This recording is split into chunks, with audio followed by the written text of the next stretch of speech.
Ya, makanya saya pikir memang di Indonesia kalau menyelesaikan masalah memang jadi presiden. Presiden Indonesia itu sangat berkuasa. Jadi makin enak ngatur transformasi Indonesia itu jadi presiden. Misalnya contoh, gimana caranya supaya orang tidak melakukan politik uang untuk jadi pejabat, untuk jadi DPR, DPRD segala macam.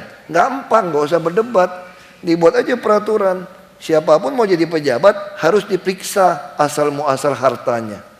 Kalau hartanya tidak sesuai dengan pajak yang dia bayar, dengan biaya hidup dia, maka kamu gak boleh jadi pejabat. Itulah rekonsiliasi. Kamu nikmatinlah uang kamu yang gak jelas, gak apa-apa, kita ampunin. Tapi kamu gak boleh jadi pejabat, sehingga lapangan tanding jadi pejabat itu jadi rata.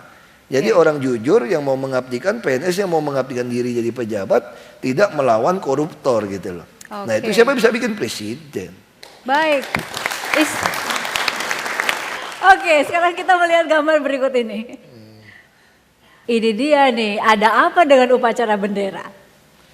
Ya, ingat masa-masa sekolah ya? Ya dulu saya berpikir waktu SMP kan saya badan cukup baik, juara kelas juga juara ya 3 besar lah, geser-geser 1, 2, 3. Kan katanya yang boleh menggerek bendera kan orang yang disiplin, yang nilainya tinggi, yang badannya juga dipilih relatif yang ya agak tinggi gitu kan.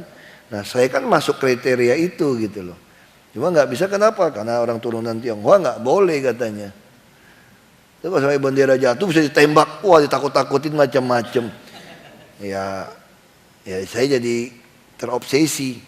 Kapan gue jadi inspektur upacara nih? Bukan cuma gerek bendera lagi. Udah kan? Ya udah, jadi bupati ya udah. Jadi bupati juga dibilang suruh ganti wakilnya. Karena beberapa orang nggak mau kasih hormat, nggak deh ditembak juga saya rela. Ada pakai baju putih, pokoknya gue udah jadi inspektur upacara. Mau tembak aja lah ke palang tanggung. Nah tapi kemudian waktu sekolah sama sekali enggak ya? Itu sama sekali nggak pernah terjadi. Setelah di sini memimpin upacara, inspektur upacara berkali-kali. Kau udah di Belitung Timur udah jadi bupati kan? Di bupati, apa rasanya itu? Ya udah berdiri aja. Maka yang macam-macam ya aku lama-lamain hormatnya. Karena aku udah tahu kalau aku nggak turunin dia nggak boleh turun juga. Ya aku belok-belokin aja dulu. Aku iseng aku belok kiri, belok kanan aja lama-lamain kan. Sengaja ya. Oke, gambar berikutnya nih. Beca. Ada cerita apa dengan beca? Waduh, saya nggak tahu juga. Ada cerita, katanya nih kita harus konfirmasi lagi nih sama Pak Ahok. Lagi kecil Pak Ahok itu bicaranya lambat. Oh ya, itu ya. Terus ke Jakarta. Saya coba tinggal, lengkapnya kita ada rumah. Jadi bapak saya itu punya rumah mes Pemda Belitung Induk di Kalibaru, itu rumah bapak saya tuh. Bapak saya kasih sebetulnya. Cuma supaya pemerintah pura-pura bikin jual murah-murah. Karena waktu itu Pemkab Belitung nggak ada rumah. Kebetulan bapak saya punya 2 rumah di Kalibaru Timur situ, Senen situ. Jadi ya saya nggak bisa ngomong sampai umur 3 tahun, 4 tahun nggak bisa ngomong. Jadi harus dibawa ke Jakarta untuk ke dokter, mungkin mau diperiksa gitu kan.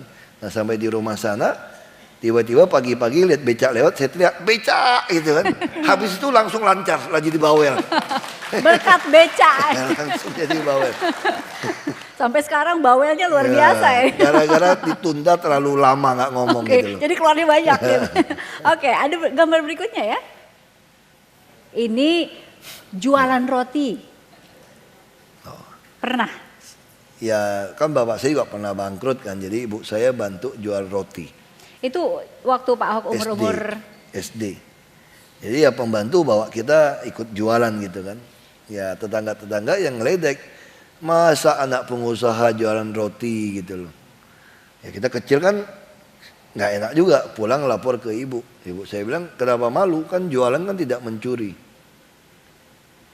Kalau mencuri baru malu. Kalau kita jual kan nggak mencuri. Nah itu ya soal roti. Sekarang kita sama-sama buka ya, lihat ya. Oke, diperlihatkan. Seperti apa ya? Ya. Bilang 1, 2.